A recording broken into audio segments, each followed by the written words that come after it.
called ahead and ordered this one. It's a beautiful cut. It's a 4-pound London Broil.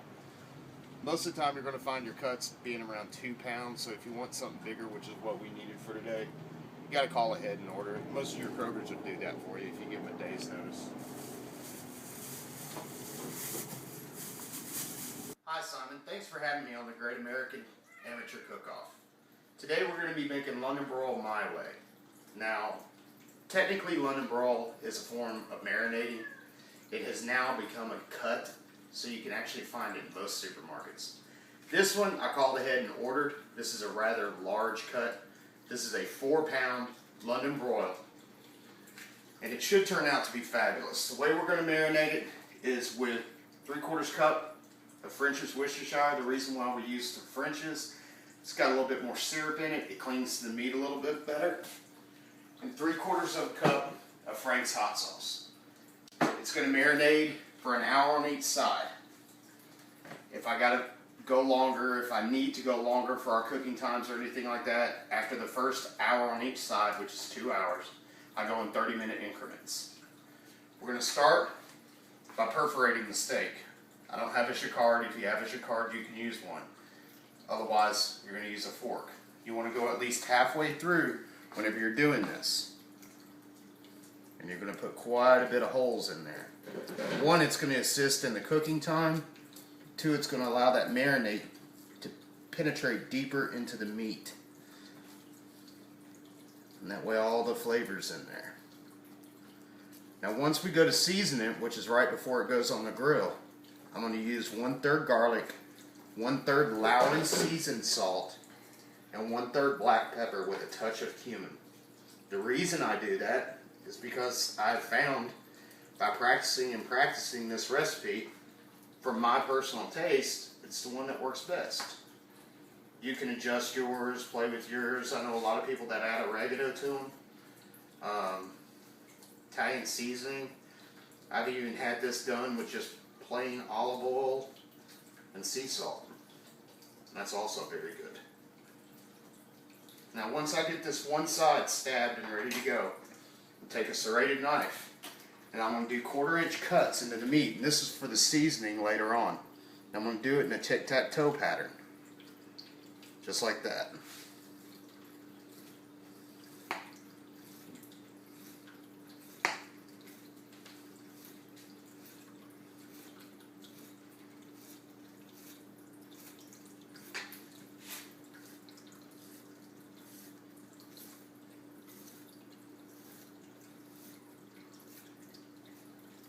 Now that that side is done, go ahead and get my marinade pan. Now this, my buddy Scott has this marinade pan.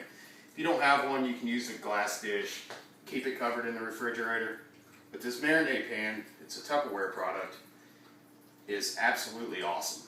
It's actually got ridges in it to keep the meat from going down all the way, and the marinade can get under it.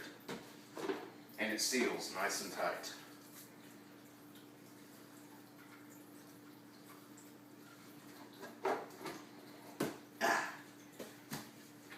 Repeat the process.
Now that we've got that finished,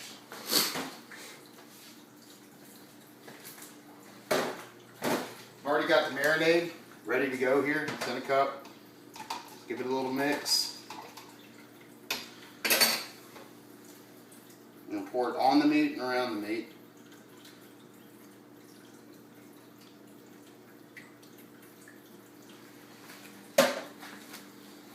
That's got good coverage. Take our lid. Goes in the fridge for 1 hour. See you guys in a bit.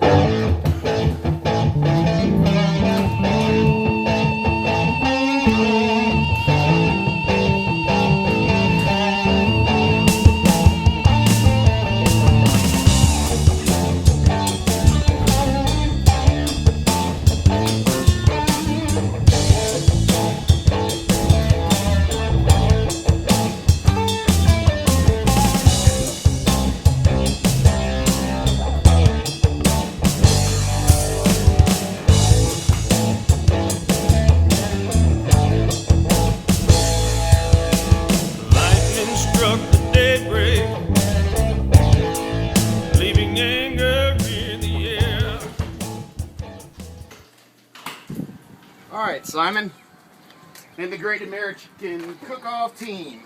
Here we go. We have our grill heated up. We have our London Broil. Tongs are ready on the loop because you gotta wait for that part. This is where it gets ugly. You have to do this part by hand. The seasoning is 1/3 garlic powder, 1/3 Lowry seasoning salt, and 1/3 black pepper with a touch of cumin.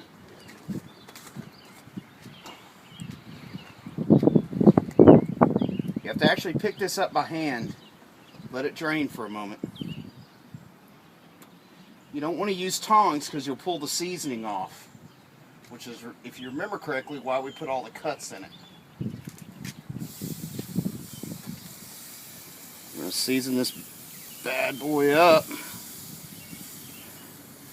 You want to be liberal with it because some of it's going to fall off, probably almost half. Season side down. Then we're going to come back and season this top side.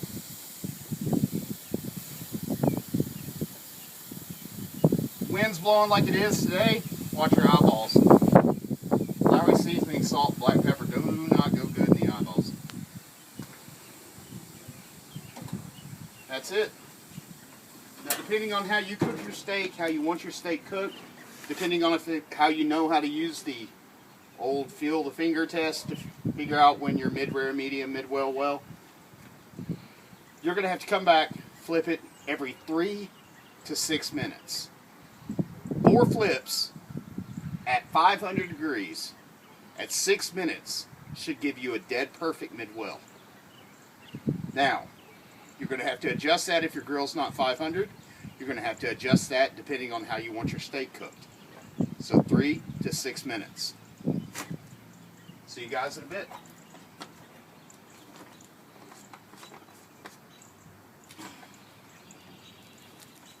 About 5 minutes or so. Coming out here. I cook by feel because of training. You might not be able to, so you got to go off in a little bit of adjustment, play with your temperature to where you know it's right. This one is about, I'd say almost 3/8 of an inch thicker than what we normally do. So by flipping it, I can actually correctly judge how to cook it on the next round. And it's a heavy one. Alright.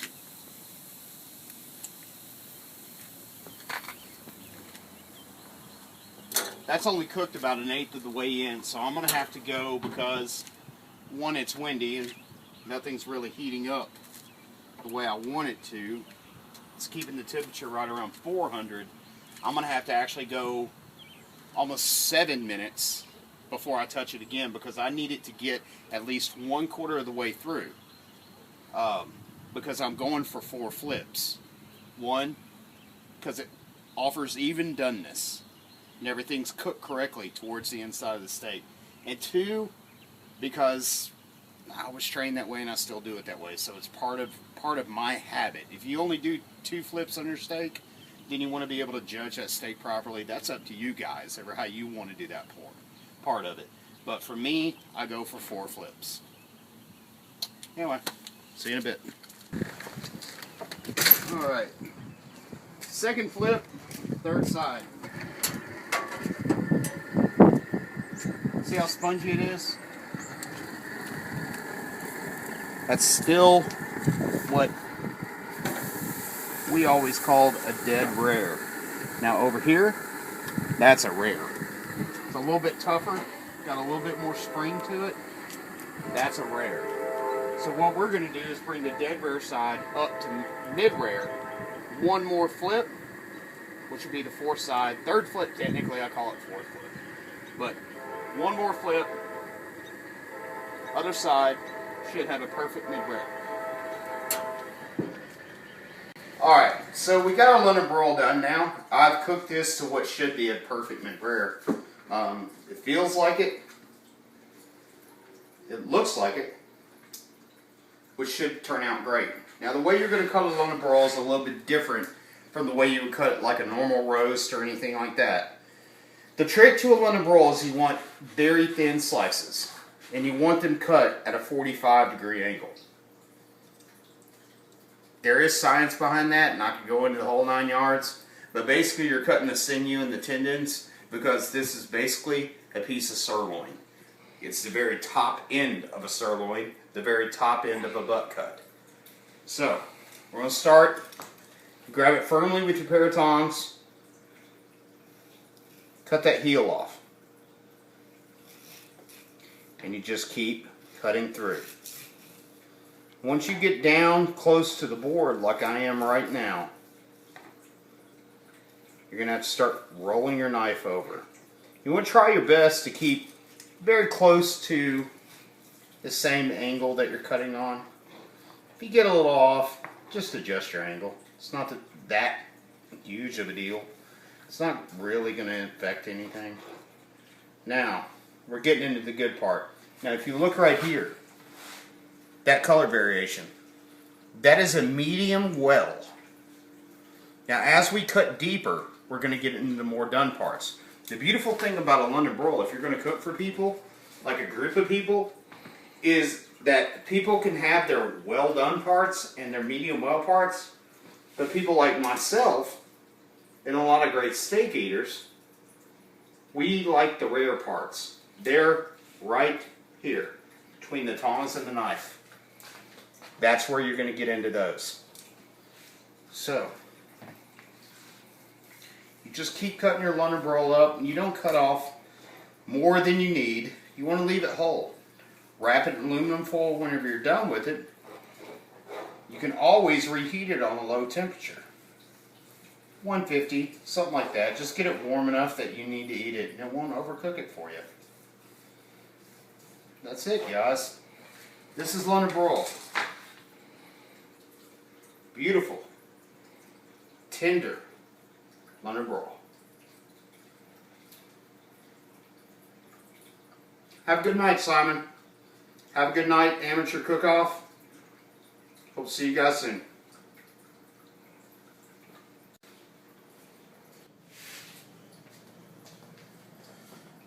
Hi, I'm Scott. I filmed most of Jason doing all this.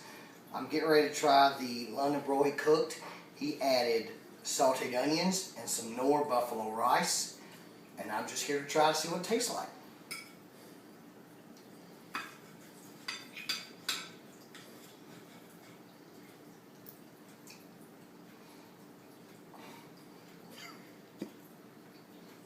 It's really good. I mean, it's really good. Put a little onion with it. Oop.